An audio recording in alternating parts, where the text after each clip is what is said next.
Yeah, the live button versus the preview button. Oh, yes. Oh, yes. It's true. It's true. So we're talking a little bit about Meyers-Briggs a couple months ago, and it exploded with interest, right? So I honestly don't have my Meyers-Briggs type memorized. I think that I was like, hey, let's do this because I, for whatever reason, took the Meyers-Briggs. And I'm trying to remember.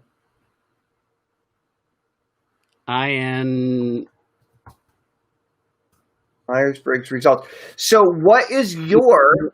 Oh, it's because I spelled Myers wrong in the title and in the description of this wonderful video. I spelled Myers wrong. So it's because I have ADD. Because I have ADD. Did you spell it wrong? Because I know that it's not spelt like Fort Myers. Well, what I'm getting in my email is Myers. I was looking for Myers-Briggs results in my email, but how do you spell it? Let me see. Meyer. I think I added an extra E or something. Let me see. I'm just going to Google it. Michael Millman's an INFP. What's that? I said Michael Millman, Inside the Art of Email Marketing, is an INFP. Cool. Well, this is interesting. I just found an email. Look at this. I just found an email in my inbox that I'd never read before that says, finally, a dating app that matches based on your Myers-Briggs type. Myers-Briggs type. No kidding. Look at that. So I'll read that later. So interesting. Somebody stole your idea, huh? Someone probably had the idea first, and I probably thought it was mine later. You know? Actually, that's a really interesting thing. The whole concept of idea theft, right? Maybe we should talk about that later. Maybe we should talk about it now. I don't know. That's well, it's kind of all connected, isn't it? In a way. Yeah. I mean, I was talking with a potential client the other day that didn't end up being the right match for our program. And I was talking with her, and she had spent 30 years perfecting her art, I'll say. It's not what her art, her craft, her thing. I'm not going to give it away what it is. And she very well paid to teach people one-on-one and in small groups her specialty skills, and works in the city, works with people that make a lot of money. You know, she's a very elite skill set, and she, because of COVID, her one-on-one lessons dried up completely, and it completely changed her business. And so she had been gun shy about going big, about launching her book, about launching her podcast, about doing video content, because she was afraid of potential lawsuits and things around her content. And it was really, really, really interesting, because she was very scared. She was very scared of not only her getting sued because of, it's a volatile industry or whatever, but she was afraid of people stealing her ideas and then being able to go bigger with their stolen version of her idea than she could.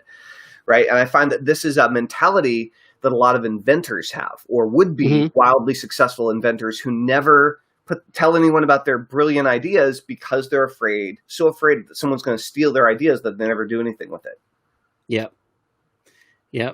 And I battle it personally myself from time to time in trying to make sense of it myself. Like, there's a tug of war with me personally. Like, like, I don't want to give too much away because then somebody will beat me to the punch.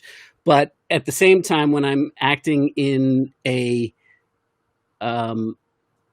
I don't want to get cliche, but I will, an abundance-based mentality, I realize that, first of all, nobody can steal my idea because it's like collective consciousness that, because I have it, somebody else is also having something similar at the same time, and they're offshoot. Now, I have had situations where my intellectual property gets outright ripped off, and that's just the way it is.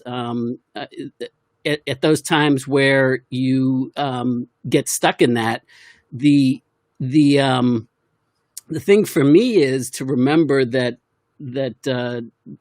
the old Walt Disney world of quotes, that he's too busy innovating and creating new stuff to worry about the old stuff that people are copying off of him, because if you're copying what he's doing right now, it's the past already, because he's so far ahead on where he's heading. So that's when I can stay in that positive space personally. I can you are I'm just looking at the I'm scrolling back through. I'm an INTJ. Well, I'm actually an INXJ, meaning that I have 50-50 on T and F on that. Like I have flipped back and forth, so I could be either. Mm-hmm. And like that. And you are, according to this, an INTP, which is close to Michael Millman. It's interesting because I found an old school Google Doc where apparently my whole company took this. I don't even remember it. And I was an INFP. So that's an interesting flip. But yeah, Colin, I've taken it like 4 or 5 times through at various stages of my life, and I've always been a mirror image. Either it shows up in the T or the F, and the ratios are exactly the same, like 13 to 7 and 7 to 13 when it flips. It's right. Really kind of spooky. So Colin Therio says, my type is whatever type doesn't care about what a test says my personality type is. That's awesome.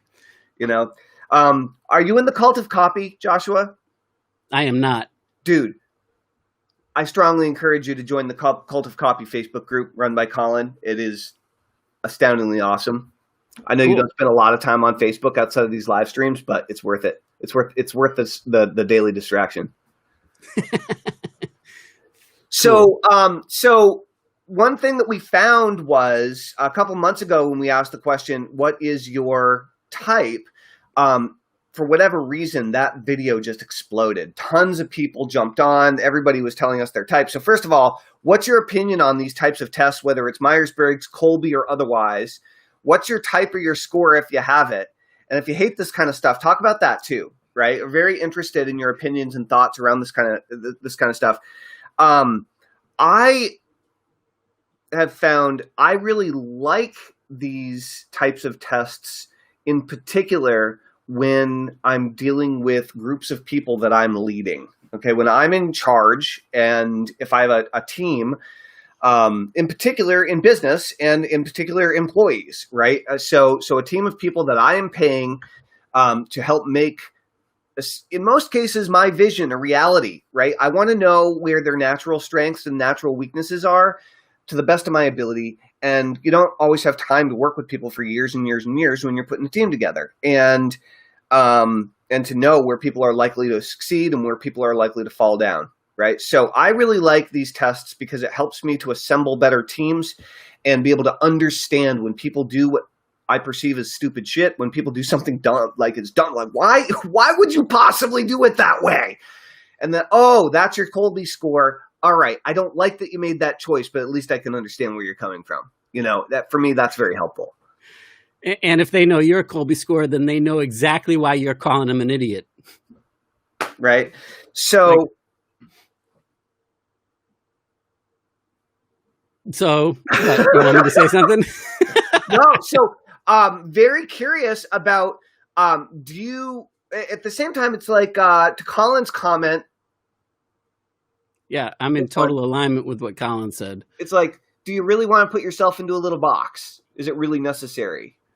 Well, I think that's the danger zone, right? I mean, we were kind of talking about this before we started broadcasting, and that it can become an excuse. It can become a disguised way of playing victim, Mm-hmm. of shucking the responsibility because, well, my Meyers-Briggs says that I'm this, my Kolbe score says that I'm that, my Dan Millman profile, says that I'm this. So, this is just the way it is. Right. And like for me personally, I love these things, but the ones that have given me the most benefit, actually, I didn't discover till about 12 years ago, and it was through the Strength Finders stuff, and learning to focus in on instead of being a well-rounded entrepreneur, to be, as my friend Colin Collard says, fucking pointy. A pointy entrepreneur. Like the key is to be as pointy as hell and to embrace the point rather than trying to strengthen your weaknesses because that's a temporary fix. And that really, really resonated with me. And then when I started to go through the strengths and just understand, oh, so that's why I'm showing up this way, and that's why I'm, and it really helped me to start to embrace what portions and when I access certain parts of my stupid human trick, and just understanding what that is and how sometimes what I think is my stupid human trick really isn't, and I'm actually it's because of like my strengths. And yes, I have tried Perry Marshall's, Michael, and I like his as well. As a matter of fact, what I did with Perry's is I did a mirror and a crossover of his 80-20 and his 64-4 suggestions with my top 33 strengths on the Strength Finder, and I found that was really, really, really powerful for me to compare the two together. Nice. So anyway, like that. So it is really interesting because I find so often, I find that when I hang out with other driven, growth-oriented entrepreneurs, that they are one way, or whether or not they're competitive, as we've talked about a lot, they're achievement-oriented. And what I find is that if you want to be an extraordinary individual, by nature, you're going to have to be weak in some areas. And if you want to be a well-rounded, mediocre individual in all areas of your life, that's totally acceptable. But I find that there are a lot of people that are... Is that a leading question, Your Honor?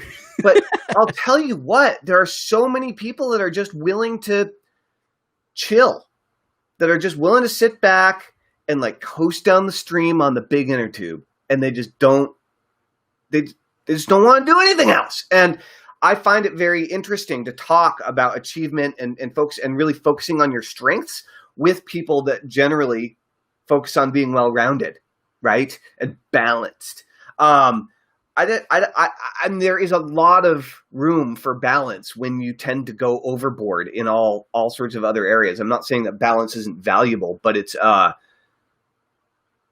don't know. I agree with you on the pointy thing. Like I prefer to be really good in a couple things, and like stuff that I suck at, I'm okay with that too. But excuses, right? How does that work? I mean, okay, so like if you are pointy and embracing the point, and you know that you're not pointy in these areas, but you know that in order to get the whole thing done, then you still have to take responsibility for filling in where you're not pointy with something or somehow you someone care of. Exactly. And you can't rely on just saying I'm not pointy, right there. So just Absolutely. And just ignore it, because chances are real good that you need the different things in the areas that you're not pointy in, especially in marketing and business. Or it's going to blow up in your face over and over. It's going to be short-lived. I can say that with absolute certainty. A lot of experience. Totally will blow up in your face. Sometimes it will blow up in your face even when you think you have it totally figured out. Yes. Right. Love those times. Love those times. So what about how do you deal with this is good, learning disabilities? So I don't know. First of all, I don't know if you even want to talk about this, but in terms of learning disabilities, what are you or aren't you diagnosed with, or what do you or don't you think you would be diagnosed if if you haven't taken a test for it? Like, do you have any thoughts around that? Yeah, I mean, I was diagnosed, and I do have quote unquote learning disabilities. The funny thing for me, and why I'm smiling when you brought this up, is that the only reason I even use it is for marketing purposes.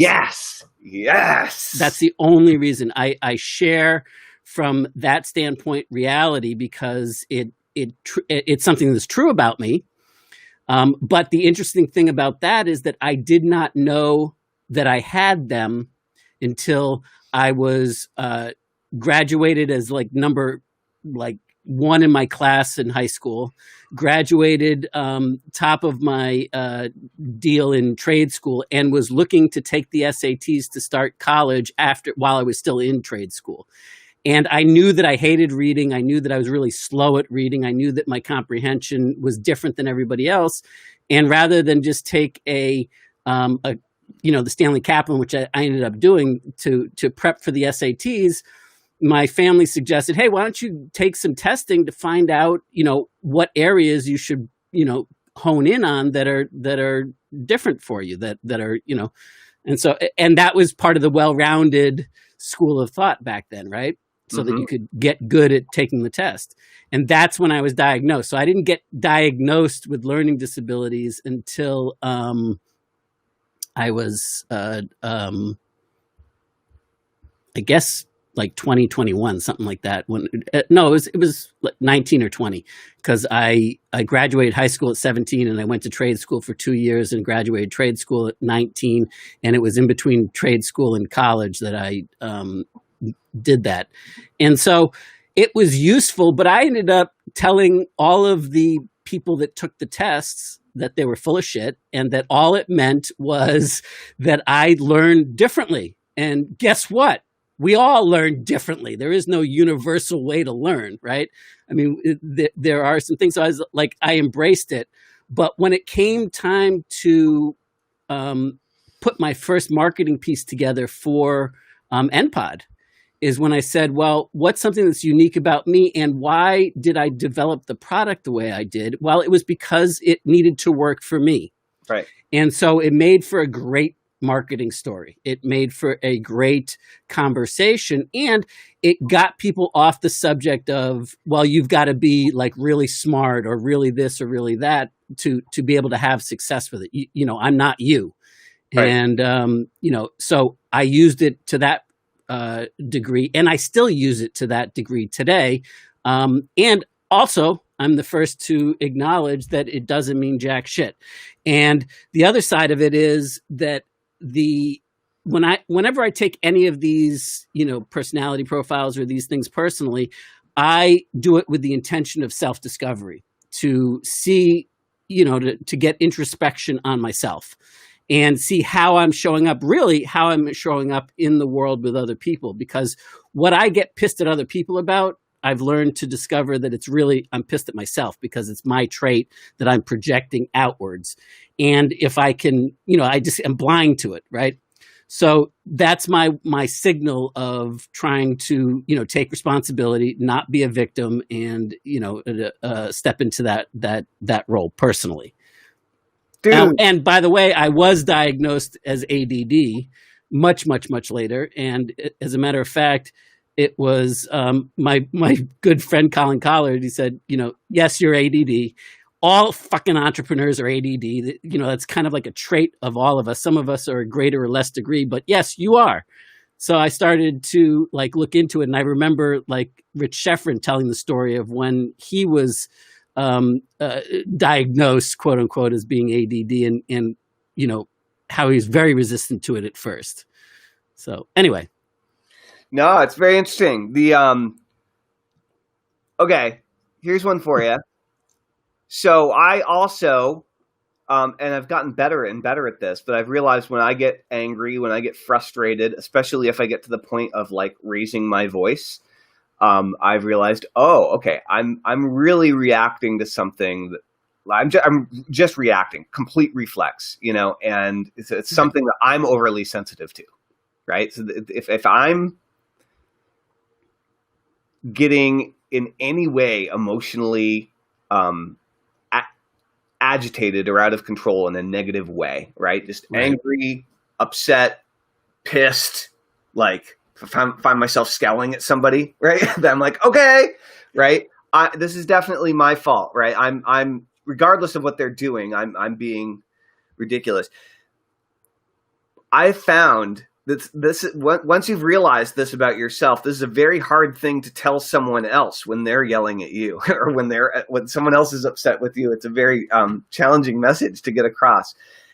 How do you do that? Have you ever discovered a way of imparting this bit of wisdom on someone else in a way that no, because my natural tendency is to react fire with fire. Yeah, me too. That's part of my come from. So, but when I can go back and think about the situation and how I was in automatic reaction, cat mode, step on the tail, without thinking and without any kind of conscious thought, I have the opportunity to make good on it and to correct that, not just for the relationship, which actually ends up being a tool to make it even better, because when you go back and you can see it for yourself and the other person's so pissed off and so upset with you for the way that you've been or whatever, and when you bring it up to them first, when you're in a calm state and you take responsibility for it and how you created that, it doesn't absolve them of their part of it, but it does allow you to let them be, like heard. And it deepens the relationship if you allow it to. But the gift on, like, for me personally, is that it allows me the consciousness of saying, oh, like I did that, and see, like in the future, I find that I am less triggered by those situations because I go and fix it in reverse, and acknowledge it and just, point it out, to myself and to others. And the problem that I now have, though, when I do that, is I'm still looking at the other. It doesn't absolve the other person of their part in it, but I want to prove to them why their part of it is all fucked up and wrong and right or whatever. And that's not useful for anybody. And that's another thing that perpetuates the same thing again and again. Right. And if I may be so bold to point something out to you, every time you say when my staff fucks up or when that type of thing, that's a form of that, because as you have it, they messed up.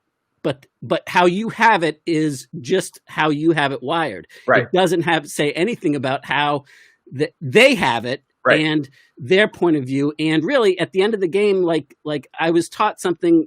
I forget who taught me this, but it was like in the like right around 2000. But it's like, what is the outcome that you're trying to achieve? Like, what are you trying to have happen? And at the end of the day, when I ask myself that, like when I get into an argument with Kathy or whatever, well, do I want to make her wrong, or do I want her to be feeling loved? Right. And do I want to deepen our relationship? Well, at the end of the day, if that's what I'm looking for, then it shifts me entirely, because I'm not trying to argue to be right.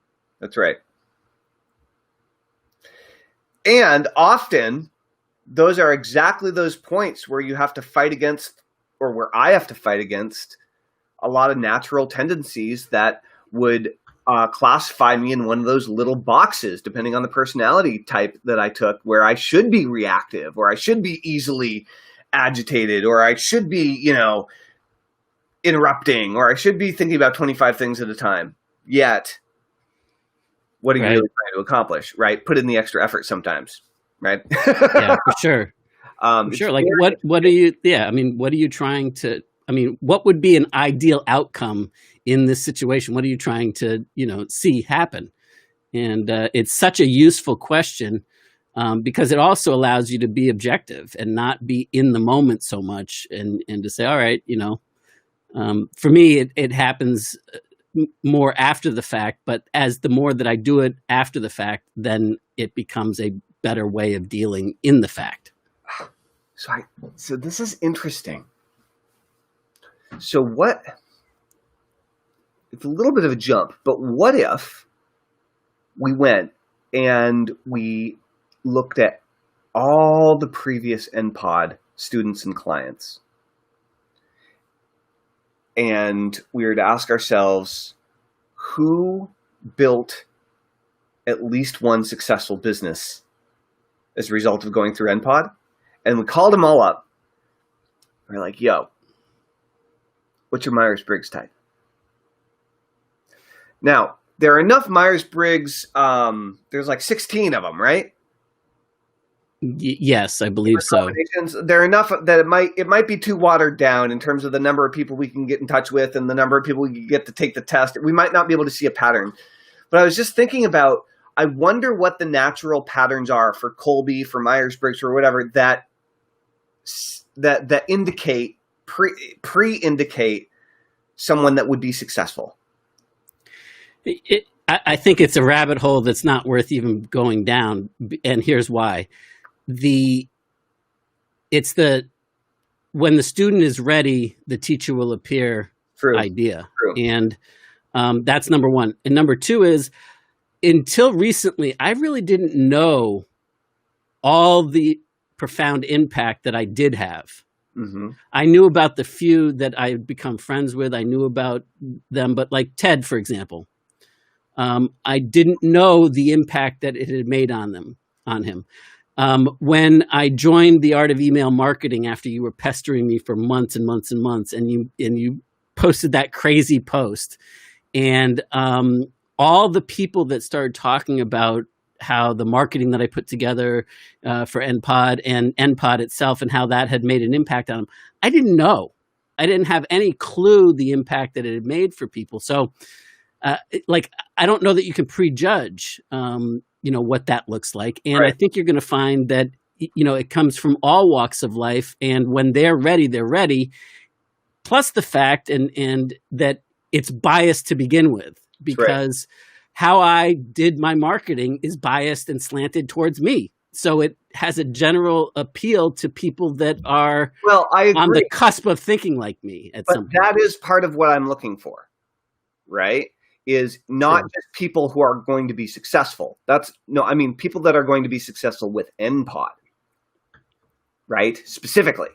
I'm curious, and hey, maybe it is a rabbit hole that's not worth going down, but one that is worth going down is talking about the moments in time when the student is ready. And I know for me, I started my first business when I was 19 in my dorm room, and I was, I think, 27 when I went full force with NPOD, and between 27 and 28, spilling a little over into 29, basically had my first $1 million year, right? And so it was like, and the big thing is I was working on the business. We were starting to make some money. I was making more money than I had on a consistent basis with my internet business. But the reality is I didn't make $1 million, and I didn't really blow it up with NPOD until I found out I was going to have our first, we found out we were going to have our first child. And that, like, as cliche as it is, that's what happened. I didn't realize it a fire, sure. At the time, but that's what happened, right? My focus, my motivation, my ability to prioritize because of that sense of urgency and importance, and okay, it's time to stop screwing around. Everything came into focus. What are some other areas that you've seen that are not necessarily cataclysmic, but very important life events that can happen that can cause that shift for people to all of a sudden say, okay, now it's time to follow the treasure map, right? Now it's time to go after this. It's very funny because as I'm getting ready to issue or reissue as a what do you call it, a customer service or a way of helping people out in the pandemic. I'm getting ready to re-release the IFL products. And so I'm going back over the sales letters and the marketing pieces and that I did, and I'm adapting it for this particular situation. But the whole thing that struck a chord with me, and it relates directly to your question there, is defining moments in our life. And sure, having or know that you were expecting is a defining moment, but that doesn't necessarily work for everybody all the time. Right. So it's your, it's first of all, it's what you consider to be a defining moment in your life, whatever that looks like. Like for me, it was, when my dad gave me an unexpected Christmas gift, Hanukkah gift, and then asked for it back. That was like the straw that broke the camel's back for me. And I made some very profound decisions. Another defining moment was when I was checking out at the supermarket and I was 5 cents short for being able to pay for my groceries for that week of my 9 for $1 ramen noodles, a dozen eggs, and some frozen vegetables, which was what I was living on, that I actually couldn't, the woman in back of me wanted to give me the nickel to check out so that she could, it was a favor, and my pride would not let me accept the nickel from her. And I left the groceries and I was like embarrassed, and I just hauled ass out of the store and went to a shop in a different store from then on. That was another defining moment for me that became a spark. The thing that I think is that going to be your excuse to be crushed? Or is it going to be the ignition point, the spark that you're going to use to propel you as a reason why you're never going to be in that situation again? Or that you're going to use as a driving point to empower you forward? The pandemic is a forced defining moment in all of our lives. It's shifted everything. The question is, are you going to use it to, propel you as a reason for, moving forward to the next level and overcoming it, or are you going to get crushed by it? And it's the same situation. It's just that. So for me, it comes down to the defining moments and how we choose to be influenced by them. That's right. It's true. Are you going to look at those times where you have to shift as an opportunity shift or a massive letdown because you didn't get what you wanted in the first place, right? It's very, very interesting stuff. I was just, as you told that story, I was reminded of a story I used to tell all the time called the dreaded double beep. And I had webinars, I had sales letters and sales videos all based on the dreaded double beep. And the dreaded double beep was... I'm intrigued. I was a hypnotist. I was doing hypnotherapy. I was trying to build my hypnosis offices, and knowing that I also really wanted to escape that and wanted to sell hypnosis CDs online, and all these things were going through my head. But at the end of the day, I was working my ass off. But I had not yet gotten my offices full. Okay, I was still barely scraping by. And this is before I had figured out what I call the mini practice model, which is how I really built out my whole business. And so I had a no-show for my hypnosis client. I had a no-show. And so I was kind of irritated about that. But I said, I'll go have lunch. And so I went downstairs to Amy's Cafe, which was in the same building as my hypnosis office and apartment, which was the same place, I want to point out. And I went downstairs and I ordered the lunch special, which was a cup of soup and a half a sandwich and like a cup of coffee or something. And I didn't have any cash. And so I went to pay for this. It was less than $10. I went to pay, and the only thing I had was my bank card, my debit card. And I got the double beep. I got the reject on the $10 purchase at the bakery that was below my apartment.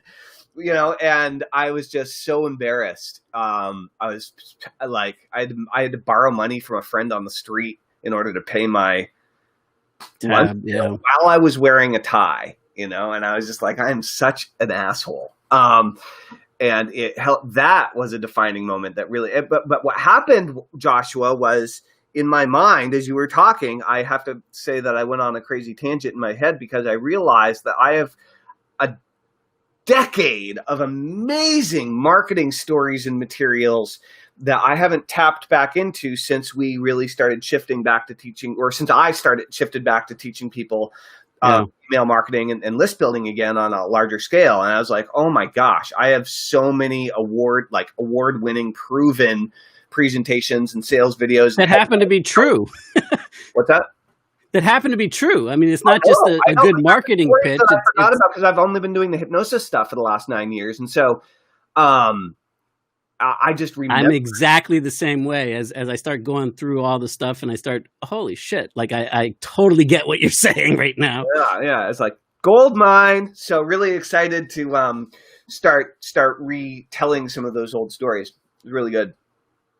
Cool. Awesome.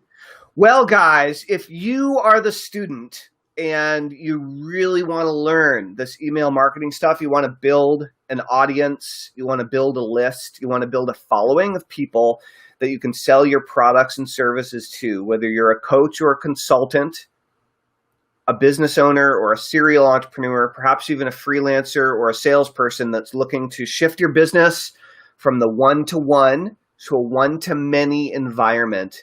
It's actually my daughter's birthday today. Happy birthday, Lightning. Lightning's turned 9 today.